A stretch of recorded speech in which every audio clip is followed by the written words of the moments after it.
रिया अपने मम्मी सुमन और पापा विनोद के साथ दिल्ली में रहती थी। वह हर साल अपने मम्मी पापा के साथ गर्मी की छुट्टियों में ननिहाल जाती थी। उसका ननिहाल अलीगढ़ जिले में है। एक बार की बात है, रिया के स्कूल की छुट्टियां पड़ चुकी थीं। रिया और सुमन ननिहाल जाने के लिए तैयार थे। विनोद को ऑफिस में काफी काम होने की वजह से शाम को छुट्टी मिल पाई। दिन ढल चुका था। सुमन ने कहा, अब रहने दो, अब जाने का समय नहीं है। सुबह होते ही हम अलीगढ़ के लिए निकल जाएंगे। इस बात पर विनोद ने कहा, हमारे पास खुद की कार है, दिन ढल गया है तो क्या हुआ, हमें कौन सा वाहन बदलना है। रिया भी जिद करने लगी। मम्मा अभी चलो ना, मुझे अभी नानी के घर जाना है। रिया और विनोद के बहुत जिद करने पर सुमन जाने के लिए तैयार तो हो गई थी, लेकिन अंदर ही अंदर ना जाने क्यों उसका मन घबरा रहा था। अब रात हो चुकी थी और इन लोगों की गाड़ी सड़क पर चली जा रही थी। रात की वजह से सड़क पर वाहनों का आना जाना कम हो गया था। विनोद कार चला रहा था।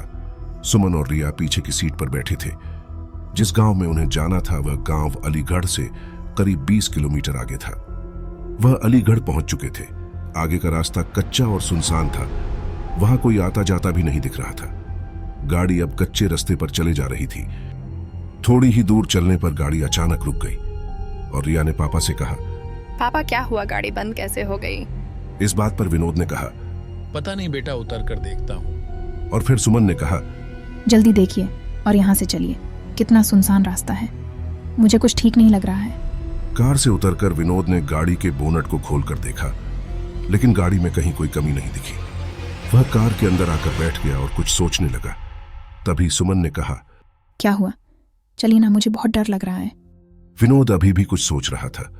फिर सुमन ने रिया के पापा के कंधे को पकड़कर जोर से हिलाया और कहा, क्या हुआ, क्या सोचने लगे आप? मैं कह रही हूँ चलिए, यहाँ से मुझे बहुत अजीब सा महसूस हो रहा है। एक तो सुनसान रास्ता, ऊपर से रात, जल्दी चलिए। तब विनोद कहता है, मैं ये सोच रहा हूँ कि गाड़ी में कोई खराबी नहीं है, फिर गाड़ी रुक क्यों गई? देखिए, क्या पता गाड़ी स्टार्ट हो जाए। तब विनोद ने गाड़ी स्टार्ट करने के लिए चाबी घुमाई और गाड़ी स्टार्ट हो गई। अब कार दोबारा उस रात के अंधेरे को चीरते हुए फिर आगे बढ़ने लगी।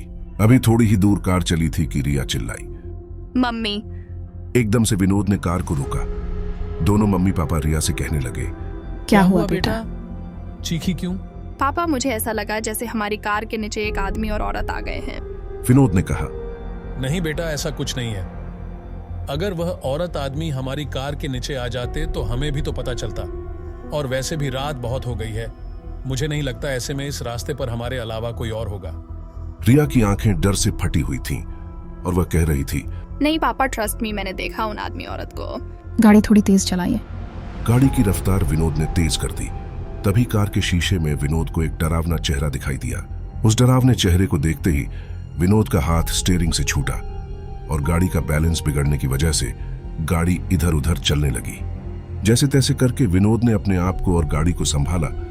तभी सामने एक औरत और आदमी दिखाई दिए जो गाड़ी रोकने का इशारा कर रहे थे, लेकिन विनोद ने गाड़ी नहीं रोकी बल्कि गाड़ी की रफ्तार और तेज कर ली, क्योंकि अभी तक तो वह रिया की बात पर विश्वास नहीं कर रहे थे।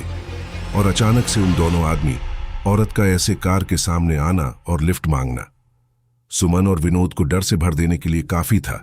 विनोद तो पसीने से लथपथ गाड़ी को अंधाधुंध रफ्तार में भगाए जा रहा था। तभी ये क्या, वह औरत और आदमी जिनको विनोद ने पीछे छोड़ा था फिर सामने खड़े थे और गाड़ी रोकने का इशारा कर रहे थे। अब तो उन तीनों की जान मुंह में आ गई थी। अचानक सुमन का फोन बजा। हेलो, कौन? दूसरी तरफ से सुमन का भाई अर्जुन बोल रहा था। हेलो दीदी, कैसी हैं आप? सुमन ने कहा, भैया कुछ ठीक नहीं है, इस रास्ते पर बहुत गड़बड़ है। और सुमन ने उन दोनों आदमी औरत के बारे में भी अर्जुन को बताया। तब अर्जुन ने कहा, दीदी आप चिंता मत करो, मैं अभी आता हूँ। और 10-15 मिनट बाद ही अर्जुन वहां रास्ते पर खड़ा था। विनोद ने गाड़ी रोकी और कहा, अच्छा हुआ अर्जुन तुम आ गए। पता नहीं क्या हो रहा था हमारे साथ, कुछ समझ ही नहीं आ रहा था।